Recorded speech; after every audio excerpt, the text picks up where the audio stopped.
Okay, we're going to start with the nation.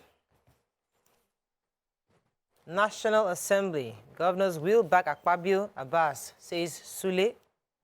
Akpabio praises Buhari's wife for African First Ladies building. Transition Council rolls out Tinubu Shetima inauguration program. Matawale on the probe for 70 billion naira contract, says EFCC. Scary. We have spent 200 billion naira on postponed census, say NPC. Or Tom named street after 1990 coup plotter Oka. Okay, which story, Mariam? Let me start with JAM. I think you can see that. I took that. The red line. Oh, yeah. JAM remits 55 billion naira in 6 years. Yes. Okay, I missed so that.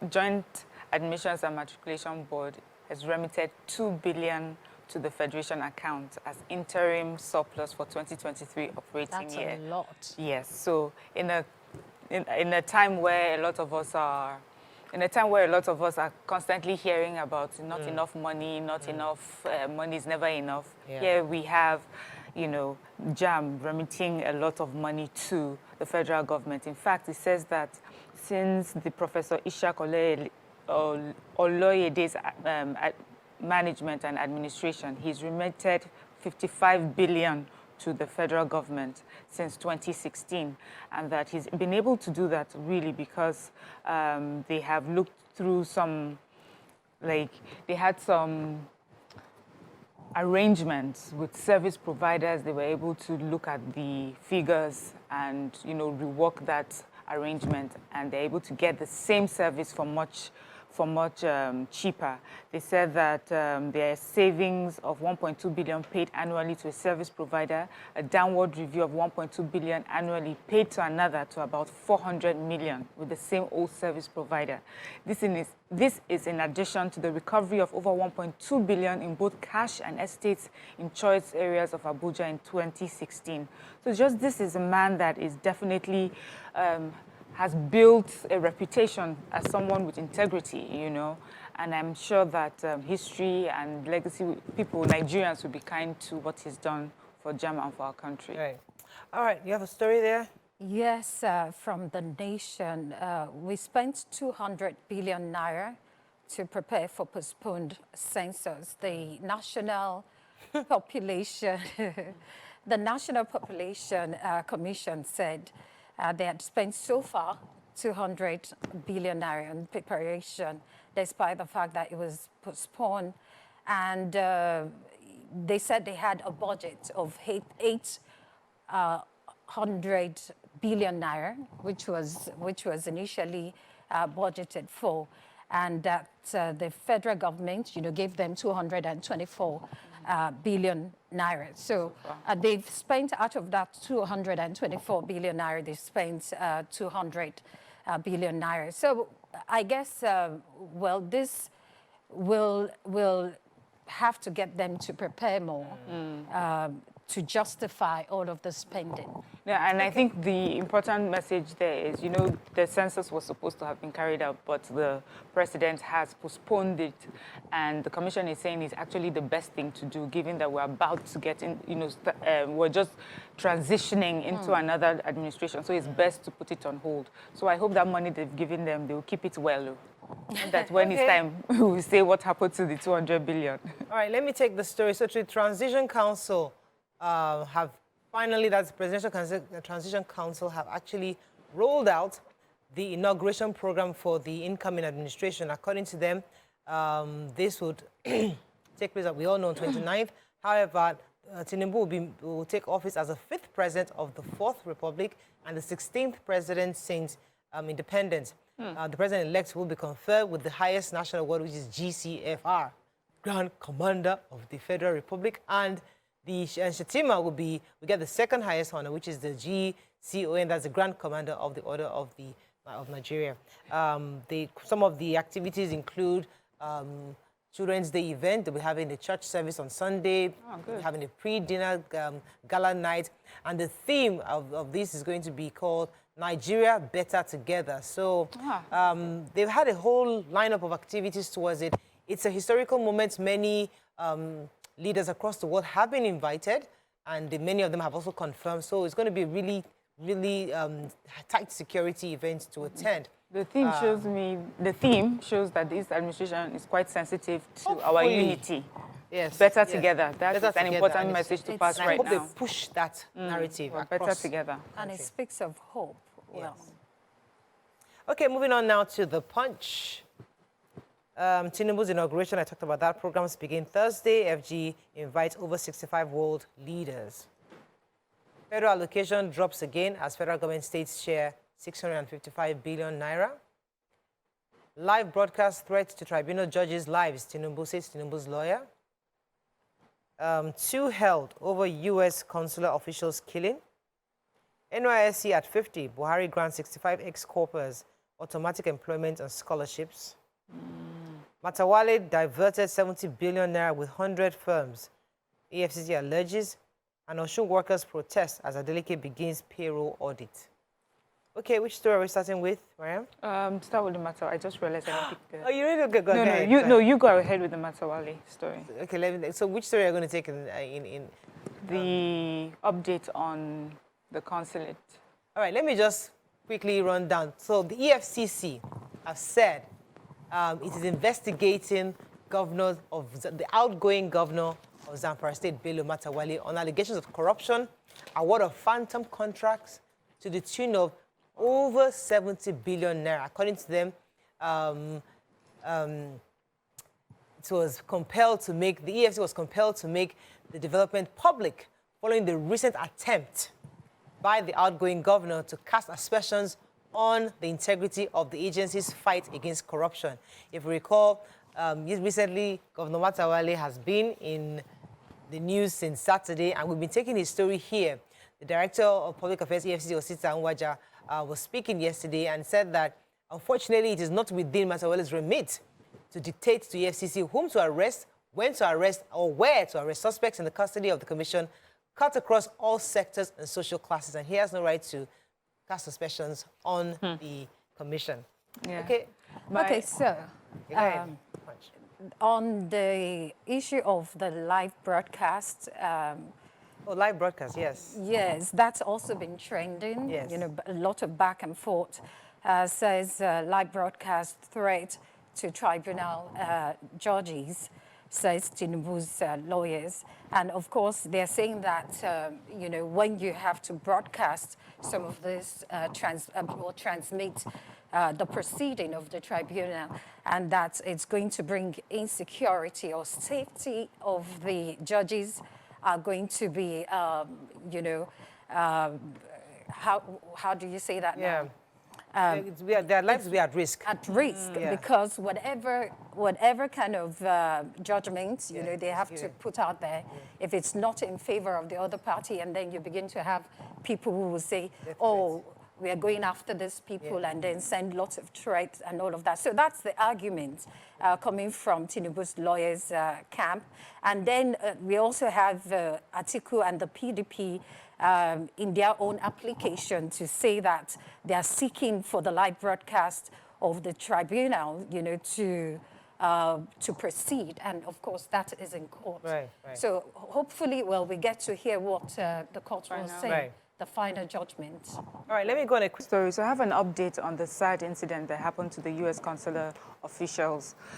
So the police is saying that they have arrested 2 persons of interest who are currently assisting them in investigations. They said that they had gone to after the shootout on the day of the tragic events, they had gone to where they believe was their hideout, but it was deserted.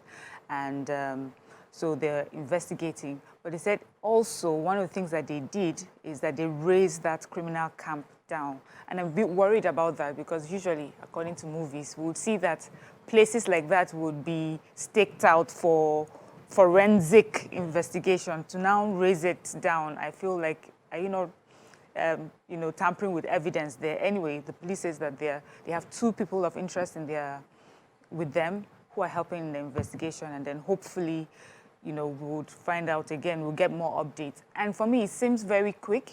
I don't know if it's just me, but this response seems quicker than most.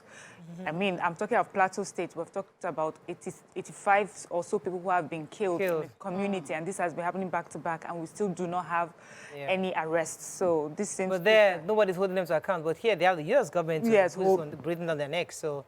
And I also feel probably because of the diplomatic relationship exactly. that is involved, careful. Might hasten. But I just hope also that, you know, they're not arresting innocent people just, you know, so that they can show off that they have power. Okay. Yes. Okay, moving on now to Vanguard. Patients groan as doctors' strike enters day 2. Montgomery appointed new British High Commissioner to Nigeria. Seun Kuti court extends detention by 4 days. Bawa must quit now, CSOs tell federal government. U.S. convoy attacks, police arrest 2 suspects. Port congestion looms over suspension of bank's import duty collection. Gunmen kidnap corps member returning from camp in Rivers. And media play crucial role to avert crises and war, says Sultan and Khan. Okay, which story are we starting with? With the UK appoints Montgomery as new British High Commissioner to Nigeria. It was being said that the British government has appointed Dr. Richard Montgomery as its new High Commissioner to Nigeria. And it also went on to acknowledge the previous or the former High Commissioner in person of Ms. Catriona, Catriona, I beg your pardon, Catriona, who, you know, suddenly was, not suddenly really, I wanted to say she was highly passionate. She was passionate about the election, the election, especially for the presidency. So, well, I want to believe that at the end of the day, you know, we are going to continue to have that good relationship with UK and foreign international organizations and countries as well. Okay, so let me take the major headlines. So if you recall, last Wednesday, the resident doctors had issued a 5-day warning strike following the federal government's inability to address their demands. Now, this strike has gone into day 2 right now. Hospitals, especially the Ahmadu Bello University Hospital in Kaduna and also public hospitals in Nasarawa State have experienced lots of a mass exit of patients into private hospitals. According to them, the patients actually have expressed frustration over the inability to receive treatment at the public hospitals. And doctors are not backing down. They're saying that they're going to continue this warning strike until the issues raised are addressed, to include poor infrastructure, manpower shortage in health sector, non-payment of medical residency training fund, non-increment of consolidated medical salary structure, as well as failure of state governments across the country to pay their salary arrears of the doctors. Yeah, I have this story. So in Port Harcourt, it's been reported that gunmen kidnapped some NYSC corps members in Emohua local government area of Rivers State. This story actually broke on a radio station when someone called to say that her sister-in-law and a colleague were kidnapped on their way back. But, you know, the police have responded as well, and they said, yes, they are aware that the kidnap happened of youth coppers and that they have rescued a few of them, but there's still some with a few that are still held captive by the kidnappers. But eyewitnesses are saying they were not rescued. Instead, they luckily escaped their captors. But the police commander in Port Harcourt is saying that they have put men on ground to look out for these abductors and also rescue those who are still in captivity. That's so shocking. Imagine sending your child for NYC and then you hear that they've been kidnapped. I think some years back, people were clamoring for NYC to be shut down. Because, I mean... That conversation has been like back and forth. People, every year, somebody always comes up with the fact that some people defend it, some people say, no, it's time for it to go. But hey... We need to put better safety measures. It has to be in place. Yes. The Nigerian Tribune, EFCC boss Zamfara governor exchanged words over the alleged 70 billion naira fraud. El Rufai revokes CEO of McAfee's companies and landed properties. Court remands Seun Kuti for additional 4 days. Speakership praise. G7 aspirants vow to fight on. Attack on U.S. officials in Anambra, 7 confirmed killed, 2 missing as police begin search. Osun Labour Movement kicks against proposed staff audit. And direct entry UTME candidates now to write same exams. Okay, which story are we starting with? Let me start. So in Osun State, right, they've proposed a staff audit. The state government has proposed a staff audit. But then there's this movement called the Joint Labour Movement. So this is a union comprising of NLC and TUC. That's a trade union congress. And they are not happy about it. They don't want it to hold. According to them, they said these audits have happened before and it has been really hard on the staff members as well as pensioners. It just never ends well for workers in the state, for staff in the state. And so they do not want anything to do about it. But in my opinion, I feel staff audit is important. We need to know who the ghost workers are. We need to know who is really on the payroll and working and who isn't. So I guess we would hear updates next week on what the next step is. But I think an audit is important, but maybe push instead for a better way to do it so that people don't have to suffer through the process. Okay, so the Kaduna State Governor, Nasir El-Rufai, has revoked the right of occupancy of 9 companies belonging to the former governor of the state, Senator Ahmed Makarfi, as properties have also been slated for demolition.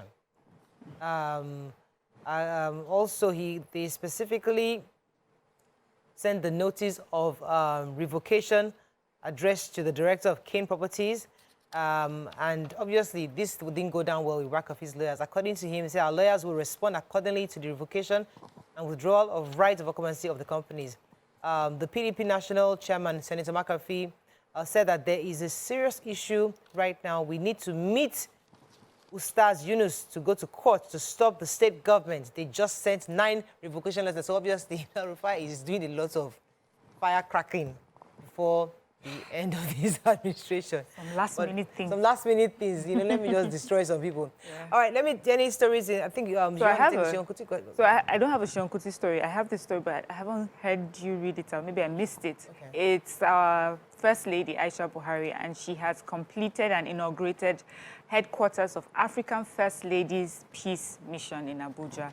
And so it was during the inauguration, we had the former Akwa Ibom State Governor who was commending her for what she's done, and he says it shows her commitment to peace in Africa by collaborating with other African countries to do this. And he says because in the absence of peace, tribes take center stage, and in such avoidable situation, our women and youths are always at the receiving end of this conflict. I just wanted to highlight something that the wife of the president had done. Fantastic.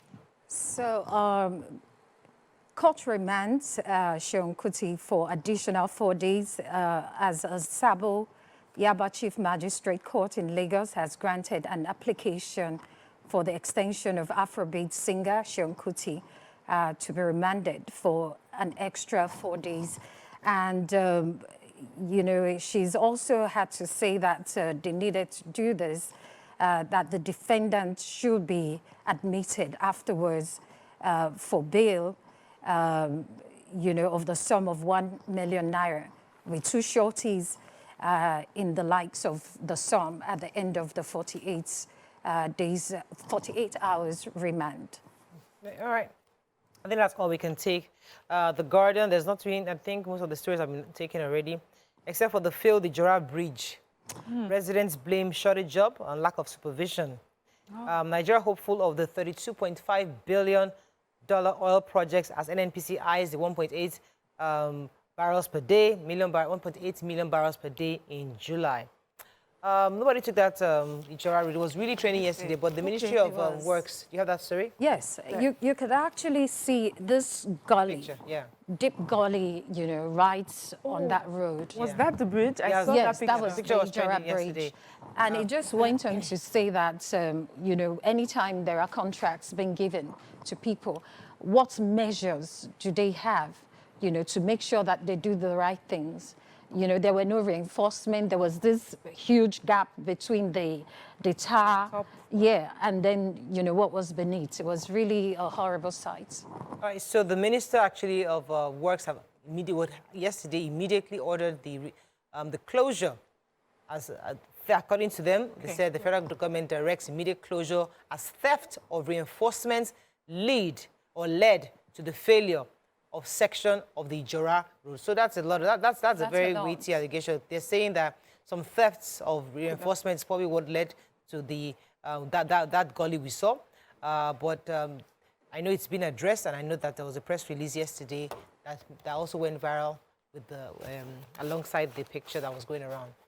Okay, that is all we can take on review. When we return, it's our celebrity gist today. Stay with us. We'll be right back.